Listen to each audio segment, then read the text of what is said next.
Dear students, college के इस YouTube channel पर आप सभी का हार्दिक स्वागत है। आज जो हम डिस्कस करने जा रहे हैं बीकॉम पार्ट सेकंड के लिए कंपनी लॉ के तहत प्रमोशन स्टेज 2 से कंसर्न है, जिसका अहम टॉपिक है प्रमोटर्स की स्थिति, प्रमोटर्स के कार्य, प्रमोटर्स के अधिकार एवं उसके दायित्व की हम बात करेंगे। So before discussing, I am introduced with you myself Bhajan Lal, Assistant Professor, Department of Business Administration, Government College Kishangarh. Now we discuss about the function of promoter. As you are well aware that we have already discussed about the definition of promoters. Means in the Company Act 2013 under section 269 the promoters defined, जिसका नाम यानी promoters वह है जिसका नाम prospectus या annual returns में लिखा हुआ है, या जिसको डायरेक्टर के अपॉइंटिंग करने की पावर से अंडर सेक्शन 227 में या मेजर डिसीजन लेने का काम जिस व्यक्ति के द्वारा किया जाता है वो प्रोमोटर्स है। यानी कि एक व्यक्ति जो carrying an idea about any business which can be profitable undertakes is conceived either by a person or a group of person who are called promoters। यानी कोई व्यक्ति या व्यक्तियों का समूह जो कोई आइडिया उसकी प्रॉफिटेबिलिटी चेक करते हुए उसको लागू करता है या उसको इम्प्लीमेंट करता है तो वो प्रमोटर्स होते हैं। Promoter is not an individual but there are a group of person, a group of peoples etcetera also concerned with the promoters. Now we will discuss about the activities of promoters.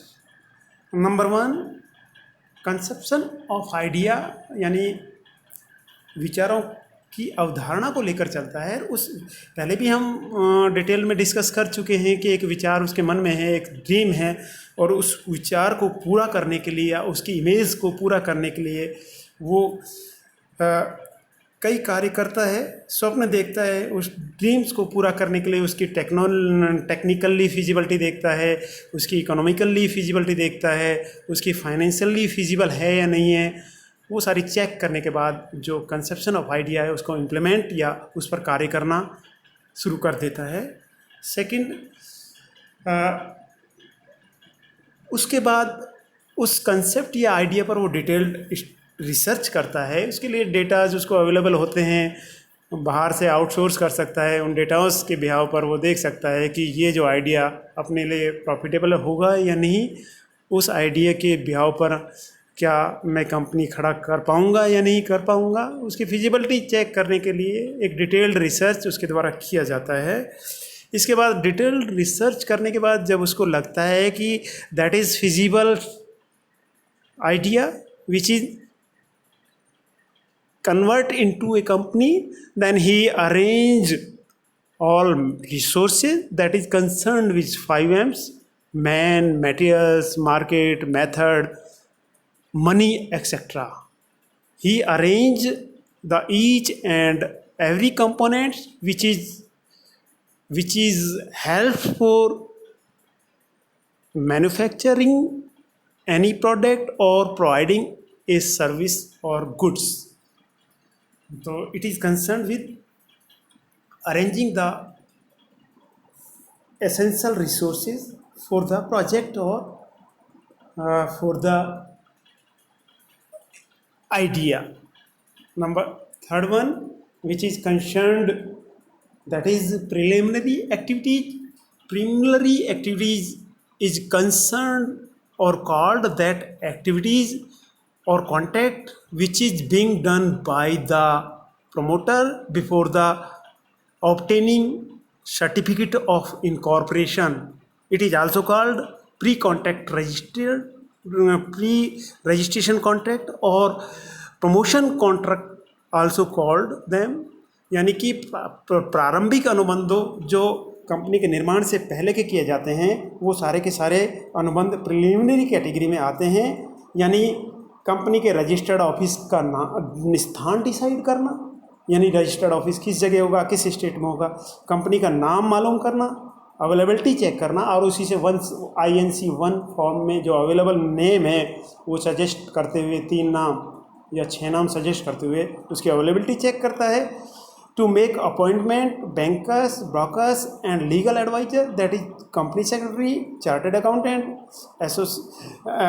Accountant, architecture, auditors. यदि इसको बीच में कोई intermediary कुछ अपने को कोई person चाहिए या कोई व्यक्ति चाहिए उनके लिए भी अपॉइंटमेंट करने का काम प्रोमोटर्स के द्वारा किए जाते हैं। इसके अलावा to get the important documents prepared and filed with the ROC। इसके बाद जब वो प्रीलिमिनरी कॉन्ट्रैक्ट वगैरह सारे या इंटरमीडिएटरी को अपॉइंट कर देता है तो उसके बाद में जो एक इनकॉर्पोरेशन स्टेज में जब हम आगे पढ़ेंगे उसको कंपनी का एक समामेलन का प्रमाण पत्र या सर्टिफिकेट ऑफ इनकॉर्पोरेशन ROC से प्राप्त करना होता है। तो उसको प्राप्त करने के लिए जो कंसर्न डॉक्यूमेंट्स हैं, documents required which is to be submitted with the register of company, that is preparation of MOA, memorandum of association, preparation of article of association, information about the head office of the company, list of directors, written consent of directors, statutory declaration, payment of prescribe fees which is mandatory by the ROC, यानी कि ROC को documents जो submit करने हैं certificate of incorporation के लिए, MOA हो, article of association या फिर लिस्ट ऑफ डायरेक्टर्स हो, डायरेक्टर्स की कंसेंट हो या कोई स्टेचुटरी डिक्लेरेशन हो किसी पेशेवर व्यक्ति के द्वारा, उन लिस्टों को या डॉक्यूमेंट्स को तैयार करने का कार्य भी प्रमोटर्स के द्वारा किया जाता है। इसके अलावा कोई कॉन्ट्रैक्चुअल एग्रीमेंट है, कोई थर्ड पार्टी से कोई कॉन्ट्रैक्चुअल उन्होंने कॉन्ट्रैक्ट किया है या प्री इनकॉर्पोरेशन कॉन्ट्रैक्ट किया है, जैसे लैंड परचेज की है या कोई भवन परचेज किया है या बैंकों से लोन लिया है, उसके जो कॉन्ट्रैक्ट हैं वो भी ROC के यहाँ सबमिट किए जाते हैं। इसके बाद applying for corporate identification number, जिसे हम कॉर्पोरेट का एक पहचान संख्या, पहचान नंबर भी कहते हैं, वो ROC के द्वारा इशू किया जाता है। वो भी इशू कराने का कार्य प्रमोटर्स के द्वारा किया जाता है। इसका अलावा global location number, GLN number कहते हैं, या परमानेंट अकाउंट नंबर की बात हो या कंपनी के 10 नंबर की जो प्रस्तावित या प्रपोज कंपनी है उसके 10 नंबर या GLN नंबर लेने की बात हो, CIN नंबर की लेने की बात हो, वो भी कार्य प्रमोटर्स के द्वारा किया जाता है। इसके बाद जो इसका 7(1) है, उसका जो फंक्शन है वो एडवर्टाइजिंग और circulating of the prospectus amongst the public. Initially, when company subscribes shares to the public, when a prospectus is mandatory documents which is being issued by the public company। यदि आपको सार्वजनिक निर्गमन के through आपको funds raise करने हैं या पैसे इकट्ठे करने हैं या अंशों का एक सब्सक्रिप्शन करना है, तो उस स्थिति में एक इन्फॉर्मेटिव या जो सूचना या जो डॉक्यूमेंट्स पब्लिक को इशू किया जाता है वो प्रॉस्पेक्टस होता है। प्रॉस्पेक्टस भी एक इम्पॉर्टेंट डॉक्यूमेंट्स होता है जो कंपनी की हिस्ट्री, कंपनी का इतिहास, आगे हम उसका डिटेल स्टडी करेंगे, उसको तैयार करने का कार्य भी प्रॉस्पेक्टस यानी प्रॉस्पेक्टस को तैयार करने का कार्य भी प्रमोटर्स के द्वारा किया जाता है। इसके बाद रेजिंग ऑफ फंड्स। अब प्रॉपर प्रॉस्पेक्टस के पास एक विजन है कि रेजिंग ऑफ फंड्स या फंड्स को किस तरीके से इकट्ठा करना है, IPO लाना है या प्राइवेट प्लेसमेंट करना है या पब्लिक इशू लाना है या कोई डिपॉजिट्स पब्लिक से लेना है या बोरोइंग करनी है किसी बैंक से या बैंकिंग फाइनेंस इंस्टीट्यूशन से, वो सारे के सारे एग्रीमेंट या कॉन्ट्रैक्ट करने का कार्य या डिसीजन मेकिंग का कार्य वो भी प्रमोटर्स के द्वारा किए जाते हैं। इसके बाद documents and submission of annual returns and periodic returns to the registrar of company. समय समय पर कोई रिटर्न्स हैं या कोई प्रतिवेदन मांगे जाते हैं, चाहे ROC के द्वारा हो या MCA ministry of corporate affairs के द्वारा हो, SEBI के द्वारा हो या आपके सीरियस फ्रॉड इन्वेस्टिगेशन ऑफिस जो 2013 में जो कंस्टिट्यूट किया गया है, जिसका निर्माण किया गया है, या आरबीआई के द्वारा कोई सूचना डिजायर्ड है तो उस सूचना को सप्लाई करने का कार्य भी प्रमोटर्स के द्वारा किया जाता है। यानी प्रमोटर्स का एक इम्पॉर्टेंट रोल है। जब तक कि कंपनी का एक सर्टिफिकेट ऑफ इनकॉर्पोरेशन प्राप्त नहीं हो जाता है या कमेंसमेंट ऑफ बिजनेस प्राप्त नहीं हो पाता है, उससे पहले के जो सारे के सारे समस्त कार्य हैं या प्रीम कॉन्ट्रैक्ट हैं या अनुबंध है, उन अनुबंधों या फंक्शंस को कार्य करने का कार्य प्रमोटर्स के द्वारा किया जाता है। इसके बाद next we will discuss about the position of promoter. यानी हम कह सकते हैं कि पोजीशन क्या होनी चाहिए कंपनी अंडर फॉर्मेशन स्टेज। जो कंपनी है ही नहीं है लेकिन प्रमोटर्स काम कर रहे हैं, तो उस कंपनी में किस हैसियत से वो काम कर रहे हैं, उसकी क्या हैसियत होनी चाहिए या नहीं होनी चाहिए। तो प्रमोटर नॉट एन एजेंट, यानी कि एक तरीके से प्रमोटर्स की जो हैसियत है कंपनी में, वो एजेंट के रूप में नहीं हो सकती और ना ही ट्रस्टी के रूप में हो सकती। कॉन्ट्रैक्ट एक्ट में क्लियरली डिफाइन किया गया है कि एक नियोक्ता या प्रधान के द्वारा किसी व्यक्ति को अपने संबंधित कार्यों को करने के लिए एक थर्ड पार्टी या थर्ड पर्सन को अपॉइंट किया जाता है, वो एजेंट कहलाता है। और एजेंट मूल या प्रधान द्वारा सौंपे गए समस्त कार्यों को, दायित्वों को पूरा करता है और उसके लिए उचित पारिश्रमिक दिया जाता है। लेकिन इसी स्थिति में जबकि कंपनी जो हमारी फॉर्मेशन स्टेज में है, जो अभी एग्जिस्टिंग नहीं हो पाई है, तो उस स्थिति में जब कंपनी एज ए प्रधान या प्रिंसिपल है ही नहीं, तो उस स्थिति में हम जो प्रमोटर्स कंपनी के लिए कार्य कर रहा है उसके कार्यों को रेटिफिकेशन करने वाला या उसको अनुमोदन करने वाला, अप्रूवल देने वाला कोई है नहीं। तो उस स्थिति में कभी भी जो आपका प्रमोटर है वो एक एजेंट नहीं बन पाता। और नॉट ए ट्रस्टी, एक ट्रस्टी भी बहुत सारे एक बेनिफिट्स से जुड़े होते हैं, एक संस्था से जुड़े होते हैं, उनके बेनिफिशरी होते हैं। जब बेनिफिशरी है ही नहीं तो उस स्थिति में एक ट्रस्ट जिनके लिए वो काम कर रहा है, जब कंपनी नहीं है, कंपनी रूपी बेनिफिशरी नहीं है, तो उस स्थिति में जो ट्रस्टी के हैसियत से जो कार्य कर रहे हैं वो उस स्थिति में जो प्रमोटर्स है उसको ट्रस्टी भी नहीं मान सकते। बट एक इनकी जो एक कंपनी जो अंडर फॉर्मेशन स्टेज है, उस स्थिति में कंपनी और प्रमोटर्स के बीच एक विश्वासित फिड्यूशियरी रिलेशंस बनते हैं, यानी विश्वास योग्य संबंध बनते हैं। तो उसकी एक नैतिक जिम्मेदारी हो जाती है प्रमोटर्स की, वो कार्यों को सही ढंग से, अच्छे ढंग से करें। यानी कि ऐसे कार्य जो रिलायबल हों, जो मॉरली ठीक हों, एथिकली ठीक हों, उन समस्त कार्य जो नेसेसरी हैं, मैंडेटरी हैं कंपनी के फॉर्मेशन के लिए, उन समस्त कार्यों को वो करे विधिक रूप से, स्टैट्यूटरी प्रोविजन के अनुसार करे। इसके बाद जो लीगल या कंपनी एक्ट में जो प्रोविजंस हैं, उन प्रोविजंस के अनुसार उनको पूरा करे। इसके बाद नेक्स्ट जो इम्पोर्टेंट है आपका, that is concerned with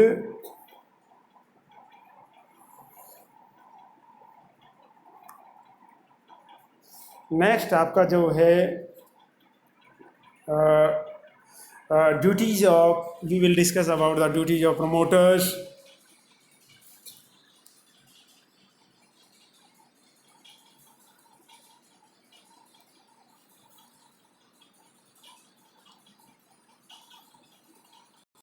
Now we will discuss about the duties of promoters.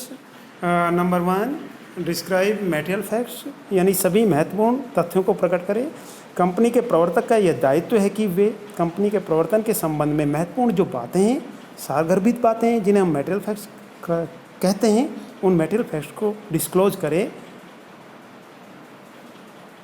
यानी जो कंपनी के फॉर्मेशन के बिटवीन जो इम्पोर्टेंट फैक्ट्स थे, उन फैक्ट्स को डिस्क्लोज करने का कार्य करें। इसके अलावा second one, do not make any secret profits, यानी फॉर्मेशन स्टेज में यदि कोई प्रवर्तक ने कुछ ऐसा इंटेलेक्चुअल प्रॉपर्टी या खुद की सेल्फ की प्रॉपर्टी या थर्ड पार्टी से प्रॉपर्टी खरीदते या बेचते समय कुछ इस तरीके से सीक्रेट लाभ कमाए हैं, या गुप्त लाभ कहते हैं, उन गुप्त लाभों को या सीक्रेट लाभों को डिस्क्लोज करे, उनकी सूचना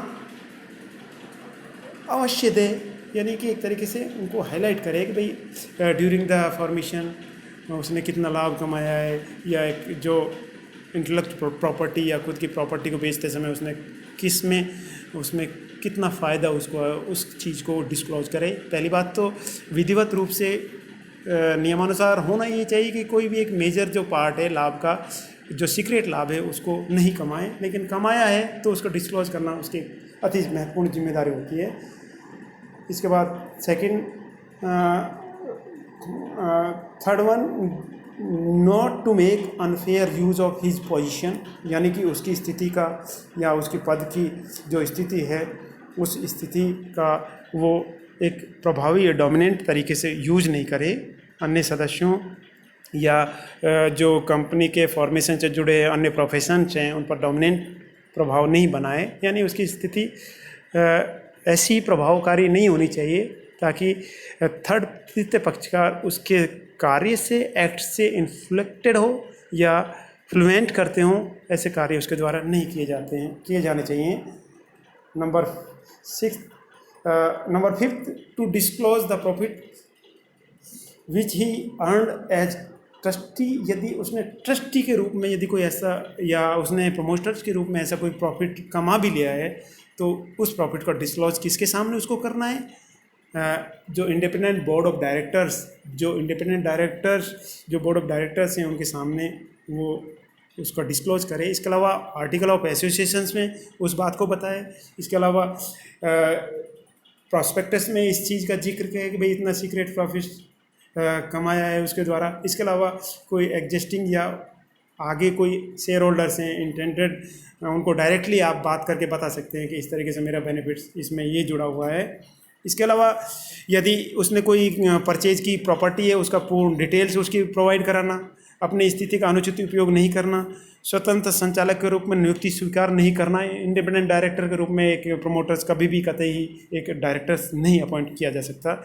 इसके अलावा यदि कोई जिस पर्पज़ से वो सिक्योरिटी इशू कर रहा है उस पर्पज़ को मानते हुए उस एक्सक्लूसिव पर्पज़ के अगेंस्ट में जो सिक्योरिटी इशूज हो रही हैं उन सिक्योरिटी से प्राप्त जो धन है उसका प्रयोग पर्टिकुलर ऑब्जेक्ट को पूरा करना। इसके अलावा अनुबंध की शर्तों या उद्देश्यों में परिवर्तन की दशा में कोई चेंज हो रहा है, कोई कॉन्ट्रैक्ट में या किसी इस तरीके से कोई एग्रीमेंट में कोई चेंज होना है, एनसोइंग चेंज है, उस चेंज के बारे में वो बताए। तो ये एक इम्पोर्टेंट उसकी एक रोल है, यानी कि एक प्रमोटर्स को एक नीट एंड क्लीन काम करने चाहिए विधिवत रूप से, और यदि कोई मेटल फैक्ट्स है उनको डिस्क्लोज करे, जो सीक्रेट प्रॉफिट है उसे अर्न नहीं करे। इसके बाद हम बात करते हैं राइट्स ऑफ प्रमोटर्स, यानी कि प्रमोटर्स एज पर नॉर्म्स, यानी कि कंपनी से रेम्युनरेशन या कुछ खर्च जो उसने किए हैं ड्यूरिंग द फॉर्मेशन स्टेज वो प्राप्त करने का अधिकार उसको है नहीं। लेकिन फिर भी यदि बोर्ड ऑफ डायरेक्टर्स चाहे या कंपनी चाहे on after obtaining the COI certificate of incorporation, the company consider the following in favor of the promoters. That is, number 1, remuneration would be considered by the board of directors or by the company appropriate, proportionate। यदि कोई आनुपातिक रूप से किसी उसने promoters की संख्या ज़्यादा है, आनुपातिक रूप से वो यदि उसने कुछ पैसा खर्च किया है तो आनुपातिक रूप से वो उस पैसे को मांग सकता है। यदि उसने प्रिलिमिनरी कुछ एक्सपेंसेस जैसे किए हैं जो कंपनी के निर्माण के समय में हुए हैं तो उन प्रिलिमिनरी एक्सपेंसेस को मांग सकता है। इसके अलावा जो उसका मिनिमम जो एक पारिश्रमिक होना चाहिए उसकी जो मेहनत के लिए वो उसका रेम्युनरेशन वो ले सकता है। इसके अलावा तो ये मोटे मोटे जो उसके राइट्स हैं, बट कंपनी एक्ट में कहीं ऐसा प्रोविजंस नहीं है, स्पेसिफाइड प्रोविजंस नहीं है। लेकिन कंपनी जब फॉर्म हो जाती है तो उसके राइट्स को एक मंजूरी दे दी जाती है बोर्ड ऑफ डायरेक्टर्स के द्वारा या कंपनी के द्वारा। तो आज के वीडियो में आज के लिए इतना ही। तो नेक्स्ट वीडियो में जो हम आपसे डिस्कस करेंगे वो है इनकॉर्पोरेशन या जिसे समामिलन की अवस्था भी कह सकते हैं। तो आप सभी को बहुत बहुत धन्यवाद। Thank you very much.